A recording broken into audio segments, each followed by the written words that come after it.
Hello everyone, good morning. তো এখন computer ক্লাসে বেরোনোর জন্য রেডি হচ্ছি। তো আজকে আর সকাল সকাল কিছু বলিনি কারণ মুডটা একটু অফ ছিল আমার। গাইস, তোমরা আমাকে কমেন্টে জানিও তো এই আউটফিটটা আমাকে কেমন লাগে।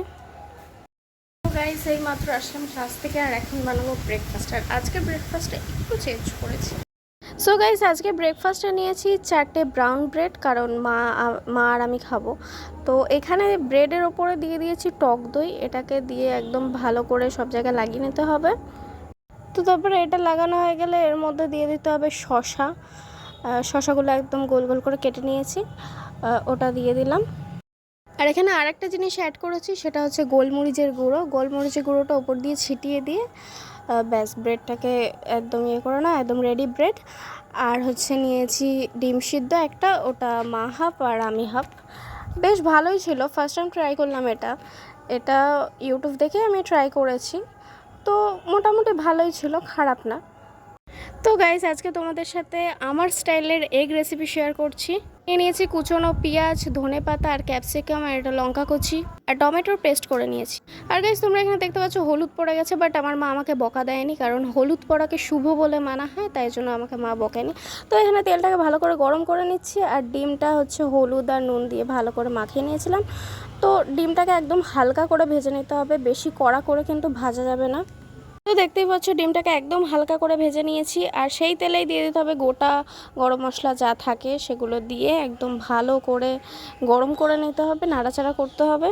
তো তেল গরম হয়ে গেলে কুচনো পেঁয়াজগুলো দিয়ে দিতে হবে, দিয়ে ভালো করে একদম নেড়ে নিতে হবে। আর পেঁয়াজগুলো কিন্তু বেশি ভাজা যাবে না, মানে হালকা লাল হয়ে গেলেই তারপরে এখানে দিয়ে দিয়েছি আদা রসুনের পেস্ট। তোমরা আন্দাজ মতো আদা রসুনের পেস্ট দিয়ে একদম ভালো করে কষে নেবে এটাকে।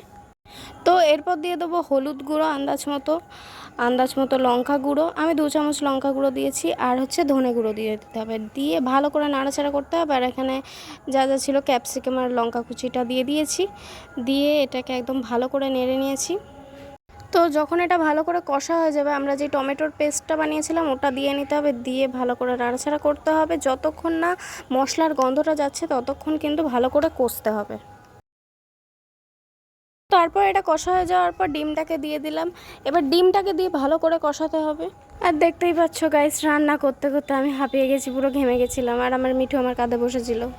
তো ডিমটা ভালো করে কষানোর পর মিক্সার বাটিতে যে জলটা আমরা রেখেছিলাম ওই জলটা একটু দিয়ে ভালো করে নেড়ে নিতে হবে। আর এরপর ভালো করে কষার পর তারপর তোমরা তোমাদের আন্দাজ মতো জল দেবে, যতটা তোমরা গ্রেভি চাইছো। আর দেখতেই পাচ্ছ গাইস, আমি কম্পিউটার ক্লাস থেকে এসে জামা কাপড়টাও চেঞ্জ করতে পারিনি, তাই জন্য মা একটু বকা দিল যে জামা কাপড়টা কেন চেঞ্জ করিস নি। So guys, this is the final look. তো এখানে ধনেপাতা দিয়ে দিয়েছি, আর আমি কিন্তু নুনটা দিয়েছিলাম, ওটা স্কিপ হয়ে গেছে, ওটা ভিডিও হয়নি, জানি না কেন। তো এটাই হচ্ছে ফাইনাল লুক। খুব টেস্ট হয়েছিল গাইস, মা বাবা সবাই খেয়ে খুব প্রশংসা করেছে যে তুই এত সুন্দর আজকে বানিয়েছিস। আজকে লাঞ্চে নিয়েছি হচ্ছে ভেন্ডি ভাজা আর ডাঁটার চচ্চড়ি, আর আমার সেই সুস্বাদু ডিম। আর খেতে বসতে না বসতে মা তো একগাল মুখে দিয়ে একদম প্রশংসা শুরু করে দিয়েছে। আর সত্যি গাইজ, আমি বলবো আমার এই রেসিপিটা তোমরা যদি ট্রাই করে দেখো অবশ্যই তোমাদের ভালো লাগবে। আর যদি ভালো লেগে থাকে তো আমার এই ভিডিওটাতে একটা লাইক করে দিও, আর কমেন্টে কিন্তু এসে বলে যেতেই হবে যে ভালো হয়েছিল রেসিপিটা।